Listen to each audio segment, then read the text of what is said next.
There is life after kidney disease, and I am living testimony of that.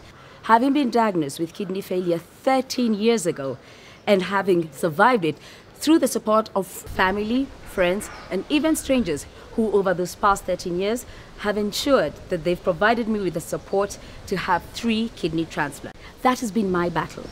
It doesn't have to be yours. In Kenya, fatalities due to non-communicable diseases like diabetes, cancer, hypertension, and kidney failure are on the rise. These diseases can be managed and even prevented by making the right lifestyle choices. Professor Kaima, a senior consultant at the Kenyatta National Hospital, gives us the grim reality of end-stage renal failure and the situation that the country faces.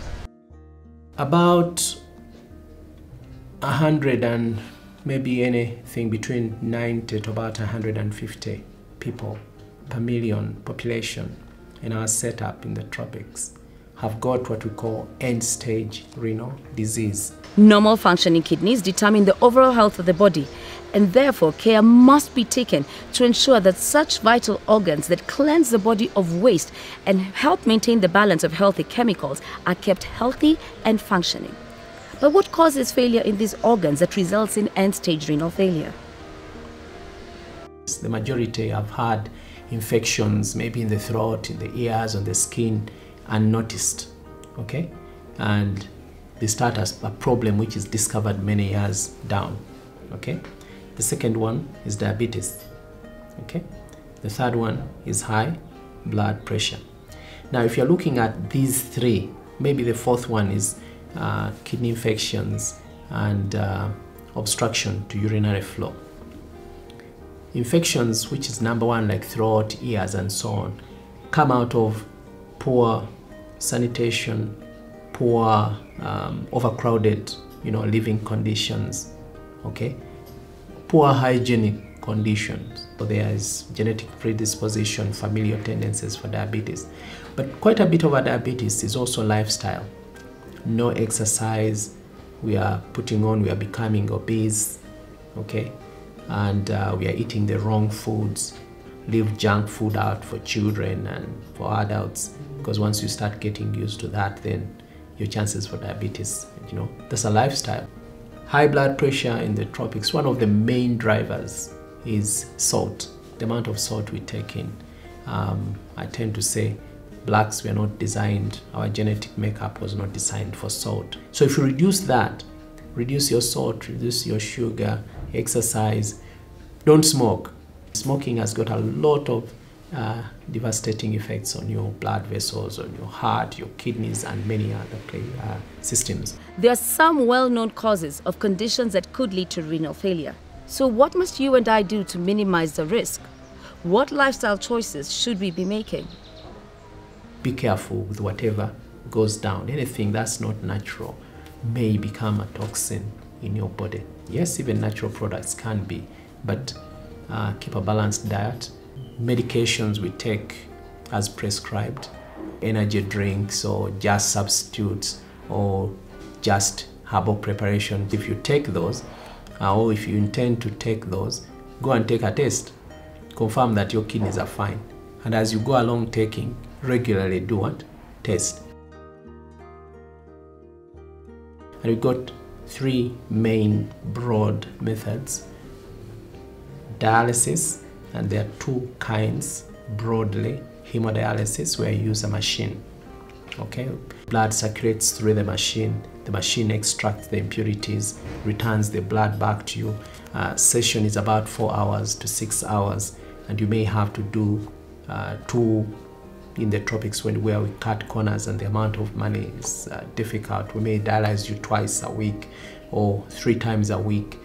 Some places where they have resources dialyze even 6 times a week, okay? They dialyze every day. There's also what we call peritoneal dialysis. Now, peritoneal, we put a special tube in your tummy. Inside there, the membrane inside your tummy is what we call peritoneum. And that membrane can also exchange impurities. So we put in a special fluid in the tummy, stays there for some time. The impurities are sipped into that fluid. You drain it put in another lot, drain it, maybe 4 times every day. That's peritoneal dialysis, most cost effective and associated with better quality of life is a kidney transplant. You get anyone who shares probably a blood group with you and who has been tested and found to be compatible can give you a kidney, can donate a kidney to you. And that kidney is put in under surgical operation. We've done a bit of matching and we give you medications. We call them immunosuppressive drugs. They reduce the effectiveness of your immunity. They allow the the donated kidney to stay in there and work. Some of us, due to pre-existing medical conditions, are considered at high risk of getting kidney failure. Professor Kaima tells us what we should be on the lookout for. There are people with conditions which may be complicated by kidney disease. And if you got these people, then the best is to regularly follow them up, regularly screen, test for their kidneys to see whether they are getting any affection in those organs.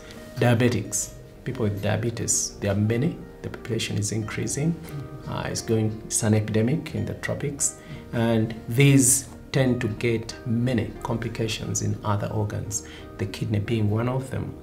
High blood pressure patients who are chronically on blood pressure, people and individuals who are in families where someone has been discovered to have kidney disease, the tendency to have other members in that family is higher.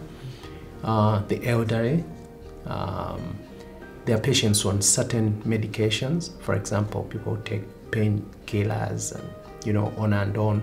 They may be predisposed to kidney disease. There are people who suffer from gout. We know they may be predisposed to kidney disease. Patients who have been exposed to hepatitis B virus and patients who have been exposed to HIV virus, or people who take herbs and herbal preparations and so on for one reason or the other. There are patients who get short-term, even massive kidney failure. They get dialysis, but sometimes it's a transient thing. They recover fully. Very fortunate, okay? And they are the majority. The majority of patients get kidney disease. It's devastating, it's transient, it recovers completely. The ones who are of concern are those who have what we call chronic kidney disease. It goes on and on and on, and associated with progressive loss of your kidney function. And finally, we come to the stage which is end-stage renal failure, which is, there's nothing else we can do. The medications can't help on their own, and we need to get what we call renal replacement therapy.